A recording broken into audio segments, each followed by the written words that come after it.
Welcome to the Deep Dive by Outlier, where we uncover the market's hidden trends and give you the edge you need. Head on over to ovtlyr.com right now to save time, make money, and start winning with less risk today. Now let's jump right in. All right, get ready because we're about to explore some interesting economic news. China's signaling a possible big shift in its monetary policy, which is something they haven't done for like 14 years.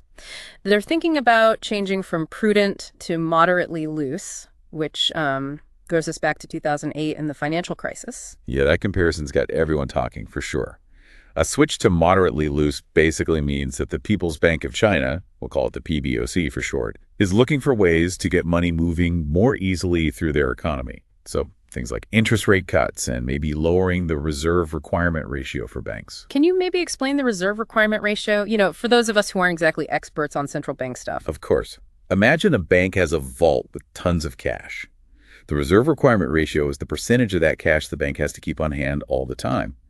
If the PBOC lowers this, it frees up money for banks to lend out, which should theoretically stimulate the economy. So it's like loosening the rules to encourage more spending and investment. Back in 2008, China dealt with the global financial crisis with a huge stimulus package like 4 trillion yuan, about 13% of their GDP at the time. That had a big impact, but it also raised some concerns about inflation and too much investment in some areas. Is China in a similar situation now? Well, China's economy is definitely struggling, but it's not exactly like 2008. We're seeing deflationary pressures.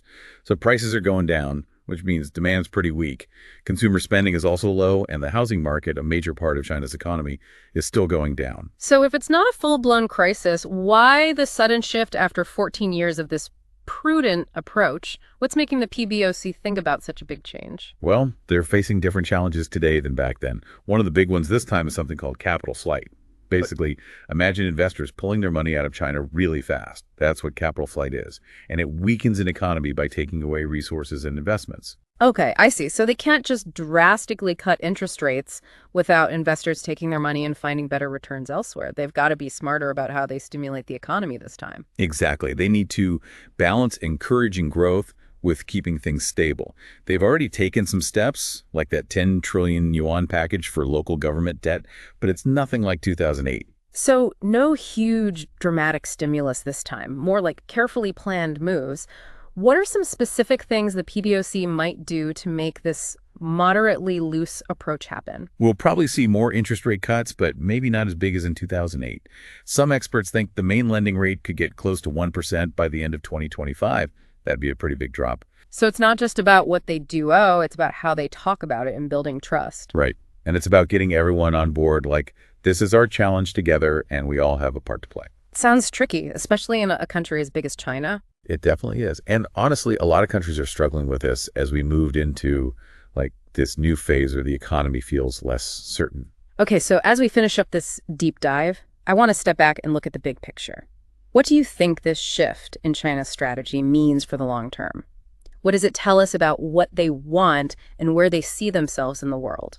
I think it shows they realize they can't just keep doing what they've been doing. Yeah. You know, the model that made them the second biggest economy, it's not enough anymore.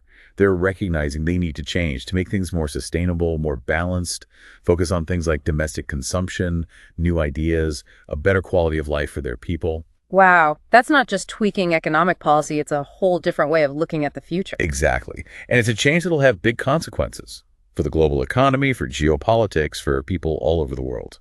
We've covered so much today. China's internal problems, the ripple effects globally, the political maneuvering. We even talked about the psychology of all this. It has been a really interesting conversation, and I hope it's helped our listeners understand this complicated situation a little better. I'm sure it has. And for anyone who wants to learn more, there's tons of information out there, online, at the library, in the news. The important thing is to stay curious, keep asking questions, and really think about the things that are shaping our world. Well said.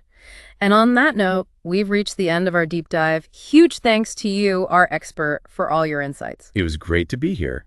And to our listeners, thank you for joining us. We hope you found this deep dive insightful. Until next time, keep exploring, keep learning, and keep thinking critically about the world around us. Hey, thanks so much for deep diving with us today. Head on over to outlier.com, that's ovtlyr.com, to save time, make money, and start winning with less risk today. And we'll see you next time.